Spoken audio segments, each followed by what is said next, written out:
ಪಶ್ಚಿಮ ಏಷ್ಯಾ ಸಂಘರ್ಷದ ನಡುವೆಯೂ ಭಾರತದಲ್ಲಿ ಅಡುಗೆ ಅನಿಲ ಪೂರೈಕೆ ಸ್ಥಿರ ಮತ್ತು ಸಮರ್ಪಕವಾಗಿದೆ ಎಂದು ಭಾರತೀಯ ತೈಲ ನಿಗಮ ಹೇಳಿಕೆಯಲ್ಲಿ ತಿಳಿಸಿದೆ. ಗೃಹ ಬಳಕೆಯ ಅಡುಗೆ ಅನಿಲ ಪೂರೈಕೆ ನಿರಂತರವಾಗಿ ನಡೆಯುತ್ತಿದ್ದು, ಪ್ರಸ್ತುತ ಪ್ರತಿದಿನ ಸುಮಾರು 28 ಲಕ್ಷ ಎಲ್ಪಿಜಿ ಸಿಲಿಂಡರ್ಗಳನ್ನು ವಿತರಿಸಲಾಗುತ್ತಿದೆ. ಇದು ಈಗಿನ ಭೌಗೋಳಿಕ ರಾಜಕೀಯ ಉದ್ವಿಗ್ನತೆಗಳು ಪ್ರಾರಂಭವಾಗುವ ಮೊದಲು ಇದ್ದ ಸಾಮಾನ್ಯ ವಿತರಣಾ ಮಟ್ಟಕ್ಕೆ ಅನುಗುಣವಾಗಿದೆ.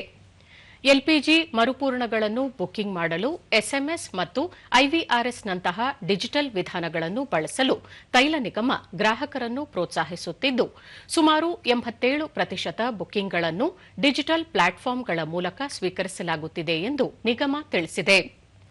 ಕೆಲವು ಎಲ್ಪಿಜಿ ವಿತರಕರ ದುಷ್ಕೃತ್ಯಗಳ ವರದಿಗಳನ್ನು ಸಾಮಾಜಿಕ ಮಾಧ್ಯಮ ಮತ್ತು ಗ್ರಾಹಕರ ದೂರುಗಳ ಮೂಲಕ ಗಮನಿಸಲಾಗಿದೆ. ಕಾಳಸಂತೆ ನಿಗ್ರಹಿಸಲು ಎಲ್ಪಿಜಿ ವಿತರಕರ ದಿಢೀರ್ ತಪಾಸಣೆ ನಡೆಸಲು ತಂಡಗಳನ್ನು ನಿಯೋಜಿಸಲಾಗಿದೆ.